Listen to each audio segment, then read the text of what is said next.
అంటే KP sir machine 500 responsibility తీసుకున్నప్పుడు మన క్లాస్ రూమ్ కోచింగ్తో పాటు మెంటర్షిప్ టెస్ట్ సిరీస్ కూడా ఇంటిగ్రేట్ చేశాం.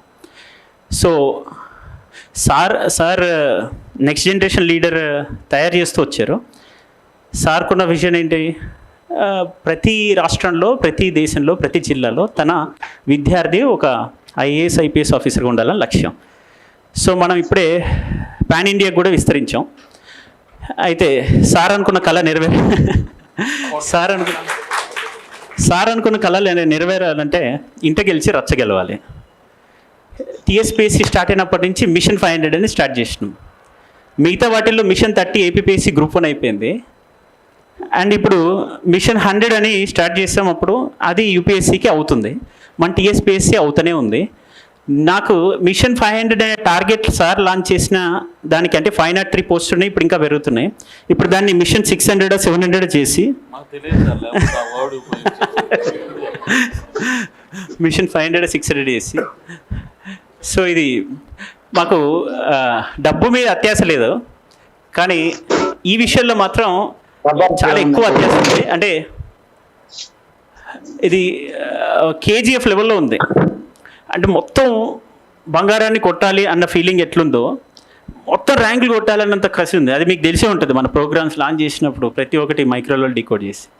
అంటే ఇప్పుడు మీకు one and only simple aspect that recent ఇన్స్టాన్సెస్లో అండ్ ఎక్స్పీరియన్స్తో మనకు వచ్చిన అవగాహనతో నేనేం చెప్పగలుగుతానంటే, మన స్టూడెంట్స్కి ఎగ్జామ్స్ రాసిన తర్వాత మెంటర్స్ ఎప్పుడు అవైలబుల్ ఉంటారో అని తెలియకపోవడం కానీ, అండ్ కొన్నిసార్లు ఎవాల్యుయేషన్స్ చేసిన షీట్ని తీసుకున్న తర్వాత మెంటర్తో కలిసి ఇంటరాక్ట్ అవ్వడానికి కానీ కొంత కోఆర్డినేషన్ ప్రాబ్లమ్స్ నేను ఫైండ్ అవుట్ చేశాను లాస్ట్ టైం.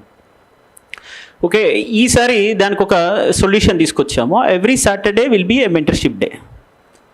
అంటే మనకి ఇక్కడ ఈవెన్ కేపీ సార్, నేను అండ్ ఫర్దర్గా ఇంకొంతమంది మన మెంటర్స్, ఒక 5 మెంటర్స్, ఇంకా అవైలబుల్ ఫ్యాకల్టీస్ ఎవరున్నా కూడా ఇక్కడ ఒక 5 to 7 మెంటర్స్ ఇక్కడ కూర్చొని ఉంటారు ఈ క్యాంపస్లో every Saturday. So morning 9 to 5 మన స్టూడెంట్స్ ఎవరైతే టెస్ట్లు రాస్తారో Wednesday and Sunday, or class room coaching తీసుకున్న స్టూడెంట్స్కి ఆ పర్టికులర్ సబ్జెక్ట్ కాంపోనెంట్ అయిన తర్వాత సండేస్ టెస్ట్ పెడతాము. ఆ ప్రిలిమ్స్ నుంచి ఒక 50 MCQs, ఒక 2-3 మెయిన్స్ క్వశ్చన్స్ పెడుతుంటప్పుడు ఆ టాపిక్స్ నుంచి వాళ్ళు ఆన్సర్స్ రాసే కూడా ఎవాల్యుయేట్ చేయించుకోవాలనుకుంటే మార్నింగ్ 9 to 5 ఇక్కడ మెంటర్స్ మీ దగ్గర కూర్చొని ఉంటారు. ఇక్కడ క్యాబిన్స్లో ఉన్నప్పుడు ఏ మెంటర్ దగ్గరికైనా మీరు వెళ్ళొచ్చు. ఆ క్యాబిన్లు ఖాళీ అవ్వగానే మీరు ఫస్ట్ కమ్ ఫస్ట్ సర్వ్ బేసిస్లో వచ్చేసి ఫస్ట్ కూర్చొని మెంటర్తో మీరు రాసిన ఆన్సర్స్ ఎవాల్యుయేట్ చేయించుకొని వెళ్ళొచ్చు. ఓకే, ఇది మీరు ఎవాల్యుయేట్ చేసి మీకు ఇచ్చేసిన కాపీ ఏదైతే ఉంటుందో, ఒకవేళ ఎవాల్యుయేట్ చేసి ఆ కాపీ రిలేటెడ్ ఏమైనా డౌట్స్ ఉన్నా కూడా వచ్చి సాటర్డేస్ కలవచ్చు. ఓకే, రెండోది వెడ్నెస్డే టెస్ట్ రాయలేదు అనుకోండి, అది సండే రాసుకోవచ్చు. వెడ్నెస్డే రాయలేకపోతే ఎవరైతే ఎంప్లాయీస్ ఉంటారో వాళ్ళు ఆఫ్లైనే రాయాలి అనే ఇంటెన్షన్ కూడా ఉంటుంది. ఆ ఇంటెన్సిటీ బాగుంటుంది వాళ్ళకి, ఎగ్జామ్ ఎన్విరాన్మెంట్లో రాసామని కావాలి కాబట్టి. ఇంకొకటి, వెడ్నెస్డే సండే 2 బర్డెన్ అవుతాయి అనుకుంటే, కొంచెం నోటిఫికేషన్కి కొంచెం మెయిన్స్కి టైం పడుతుంది అనుకుంటే అవి టెస్ట్ని వాళ్ళు స్లోగా రాసుకోవచ్చు. ఒక వీక్లీ 2 టెస్ట్ రాయలేమంటే 1 టెస్ట్ రాసుకుంటారండి. ఓకే, బట్ క్వశ్చన్ పేపర్ మీరు చూసుకోకుండా ఉంటే మంచిది, అది మీ సెల్ఫ్ రెస్పాన్సిబిలిటీ, అదొకటి చేయండి. బట్ అంటే మీకు ప్రతి ఒక్కరికి ఆన్సర్ రైటింగ్ అప్రోచ్కి సంబంధించిన నాలెడ్జ్, కోఆర్డినేషన్ ప్రాబ్లం లేకుండా అందించాలి అనే లక్ష్యం ఇందులో ఉంది. Saturday is a mentorship day and మీరు వెడ్నెస్డే సండే టెస్ట్ ఉంటాయి. వెడ్నెస్డే రోజు మార్నింగ్ 9 to 11:30 మనకి ప్రిలిమ్స్ ఉంటుంది. సబ్జెక్ట్ కరెక్షన్స్ ఉంటాయి, అప్పుడప్పుడు మన క్లాసెస్ని బట్టి కొంచెం టైమింగ్స్ ఏమైనా ఉంటే చేంజ్ చేస్తుంటాం.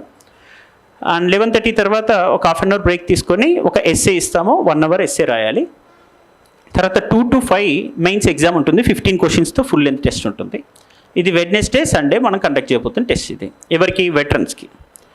ఇంకా మనకి ఫ్రెషర్స్ ఎవరైతే ఉంటారో వాళ్ళకి ఆ వీక్కి సంబంధించిన టాపిక్స్ అయిపోయిన తర్వాత దాన్ని సండే రోజు మనం ఎగ్జామ్ కండక్ట్ చేయడం జరుగుతుంటుంది, ఆ టాపిక్ రిలేటెడ్ క్వశ్చన్స్ ఇచ్చి. ఓకే, వీళ్ళందరికీ కంబైన్డ్గా సాటర్డే మెంటర్షిప్ డే ఉంటుంది. ఇది బ్రీఫ్గా మనం చెప్పదలుచుకుంది. ఇంకా స్ట్రాటజీ రిలేటెడ్ది నేను సెషన్స్లో చెప్పిన దానిలో అందరూ చెప్తూనే ఉన్నారు ఫ్యాకల్టీస్. సిలబస్ టాపిక్ ఒకటి తీసుకుంటే మనం ఆ సిలబస్ టాపిక్ని డీకోడ్ చేసుకోగలిగితే దానిలో ఉన్న మేజర్ థీమ్స్ ఏమున్నాయని ఐడెంటిఫై చేసుకుంటే పీవైక్యూస్ తోటి, ప్రిలిమ్స్ అండ్ మెయిన్స్తో, అంటే ఓవరాల్గా ఒక 6 పేపర్స్ ఉన్నాయి. ఎస్ఏ పక్కన పెడితే 5 పేపర్స్, ఒక్కొక్క పేపర్లో 15 యూనిట్స్, టోటల్ 75 యూనిట్స్. ఒక్కొక్క యూనిట్కి సంబంధించి మైక్రో లెవెల్లో డివైడ్ చేస్తే 5 టాపిక్స్ వస్తాయి అనుకుందాం. ఆ 5 టాపిక్స్ని మనం డివైడ్ చేసి ఇచ్చాము ఒక షెడ్యూల్లో, నిరంతర సాధన అన్న దాంట్లో. ఆ 5 టాపిక్స్లో ఒక్కొక్క టాపిక్ నుంచి థీమాటిక్గా ఒక 5 to 10 క్వశ్చన్స్ మనం తీసుకోవచ్చు. ఆ 5 to 10 ప్రాబబుల్ క్వశ్చన్స్ని మనం ఒక టేబులర్ చార్ట్లో కీవర్డ్స్ తోటి విత్ ఎగ్జాంపుల్స్ కనుక చేసి పెట్టుకోగలిగితే ఒక పేజ్లో మనకి ఒక 4 to 5 టాపిక్స్ ఒక పేపర్ ఫ్రంట్ అండ్ బ్యాక్ సైడ్లో 4 to 5 టాపిక్స్ కవర్ అవుతాయి. ఒక్కొక్క టాపిక్కి సంబంధించి ఒక 30 to 40 కీవర్డ్స్ లాగా ఎగ్జాంపుల్స్ లాగా మన బ్రెయిన్లో గుర్తుంటాయి. అంతే. మనకి ఎగ్జామ్ హాల్లో మొత్తం 40 పేజెస్ పేపర్ని నింపాలి అంటే 3 hours టైంలో మనకి స్పీడ్గా స్పాంటేనియస్గా రీకాల్ చేసుకోగలగాలి, రిటెన్షన్ చేసుకోగలగాలి, దాన్ని రీప్రొడ్యూస్ చేయగలగాలి. సో ఆ రిటెన్షన్ కెపాసిటీ పెంచుకోవాలన్నా, రీకాల్ చేయాలన్నా మన దగ్గర యాక్స్ని షార్పెన్ చేసుకునే మెథడాలజీ ఒకటి ఉండాలి. అంటే మనం డైరెక్ట్గా వెళ్ళి ఎగ్జామ్ రాసేదానికన్నా ఎగ్జామ్ రాయడానికి ముందు మనము ఎంత కసరత్తు చేసామనే దాని మీద ఆధారపడి ఉంటుంది కదా ఆ నోట్ మేకింగ్. మనం ఇప్పుడు ఒక్కొక్క బుక్కి సంబంధించి 500 పేజీలు మొత్తం ఒక్కొక్క సెక్షన్కి సంబంధించి అలా బుక్స్ అన్ని చదువుకుంటూ వెళ్తే ప్రాక్టికల్గా అవ్వదు. మరి నోట్స్ మేకింగ్ కూడా స్మార్ట్గా చేయాలి. నోట్స్ మేకింగ్ చేయాలంటే సిలబస్ని మైక్రో లెవెల్లో డీకోడ్ చేస్తూ రావాలి. మైక్రో లెవెల్లో ఒక్కొక్క టాపిక్ని డీకోడ్ చేసిన తర్వాత దాని పీవైక్యూస్ తీసుకోవాలి. పీవైక్యూస్ నుంచి థీమ్స్ అన్ని ఐడెంటిఫై చేయాలి. ఐడెంటిఫై చేసిన తర్వాత ఒక్కొక్క థీమ్కి సంబంధించి ఒక 30 కీవర్డ్స్ పెట్టుకోవాలి. అలా ఓవరాల్గా మనకి 75 యూనిట్స్లో ఒక యూనిట్కి సంబంధించి 5 టాపిక్స్, ఆ ఒక్కొక్క టాపిక్ మీద 30 కీవర్డ్స్. అంటే ఇలా మనం తయారు చేసుకోగలిగితే 3500 to 4000 కీవర్డ్స్ కనుక మనం తయారు చేసుకుంటే ఒక పేపర్ మనకి 5 క్వశ్చన్స్ని కవర్ చేసి 5 టాపిక్స్ని కవర్ చేస్తుంది. అంటే ఒక యూనిట్ కవర్ చేస్తుంది. అంటే 75 పేపర్స్లో మొత్తం వస్తుంది. 75 పేపర్స్లో మనం 750 మార్క్స్ పెట్టుకోవచ్చు. ఈ 750 మార్క్స్ మనకి కంటెంట్ ఎన్రిచ్మెంట్గా హెల్ప్ అవుతుంది ఎస్ఎస్కి. ఇది మనం బేసిక్ నోట్స్ మేకింగ్. ఇలానే మోస్ట్లీ సార్కి చాలామంది మేము అక్కడ యూపీఎస్సీకి సంబంధించిన ఇంటర్వ్యూ సెలెక్ట్ అయిన వాళ్ళు వీళ్ళందరూ వస్తున్నప్పుడు వాళ్ళందరి ప్రిపరేషన్ మెథడ్స్ చూసినా అలానే ఉంది, ఒక్కొక్కరు ఒక్కో పద్ధతిలో. ఇంకోటి ప్రెజెంటేషన్ స్కిల్స్లో మనం బలవంతంగా మనకి నచ్చని ప్రెజెంటేషన్ని ఎక్కడ ఇన్కార్పొరేట్ చేయకూడదు. మన న్యాచురల్ ఎబిలిటీ ఏంటనేది మనం ఐడెంటిఫై చేసుకోవాలి. ఇప్పుడు కన్వెన్షనల్ ప్రెజెంటేషన్ ఉంటుంది. క్వశ్చన్లో ప్రతి పార్ట్ని అడ్రస్ చేస్తూ దాని హెడ్డింగ్ పెట్టి దాని తర్వాత డైమెన్షన్స్ పెడుతూ దానికి సంబంధించిన ఎగ్జాంపుల్స్ ఇస్తూ రాసే పద్ధతి ఉంటుంది. అది మీకు అదే కన్వెన్షనల్ మెథడ్ అయితే పర్లేదు.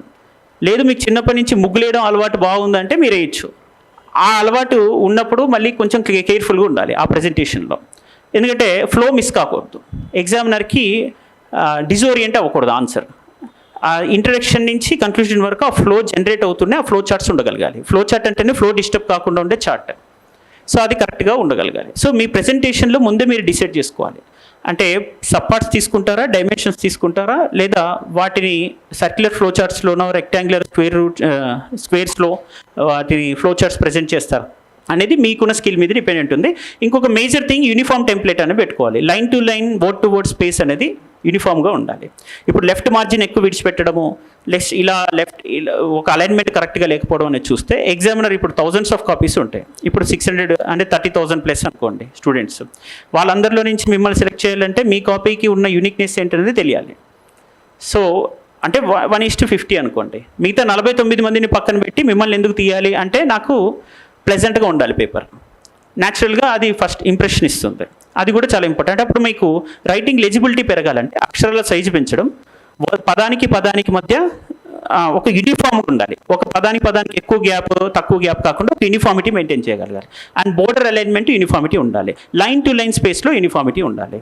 అప్పుడు మనకి లెజిబిలిటీ అనేది కనిపిస్తుంది. రైటింగ్ ఆటోమేటిక్గా నార్మల్ రైటింగ్ కూడా ఇంకొంచెం నీట్గా కనిపిస్తుంది అక్కడ. అల్టిమేట్గా ఎగ్జామినర్ చూసేది మన పేపర్, ఇంకేదే ఉండదు. మన కష్టం చూడరు, ఏం చూడరు, మన నాలెడ్జ్ కూడా ఉండదు అక్కడ.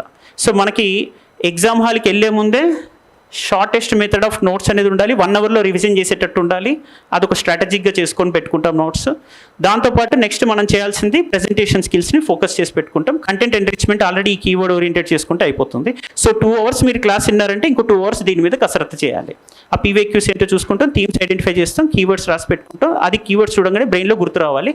ఎప్పుడైనా కాంటెంపరీ ఇష్యూస్ అవుతుంటే వాల్యూ ఎడిషన్కి రైట్ సైడ్ కొంచెం గ్యాప్ పెట్టుకోవాలి. ఇది మనం చేయాల్సిన basic methods of learning system అనమాట. ఇది చేసుకోగలిగితే మీరు ఒక పెద్ద క్లర్క్ పోస్ట్కి ఎలిజిబుల్ అయినట్టు. ఎందుకంటే అల్టిమేట్గా 30-40 డిపార్ట్మెంట్స్కి సంబంధించిన ఫైల్స్ని ఎలా సిస్టమిక్గా అలైన్ చేయగలుగుతారని 30 మంది క్లర్క్స్ జాబ్స్ వీళ్ళు చేస్తారు, ఈ సివిల్ సర్వెంట్స్.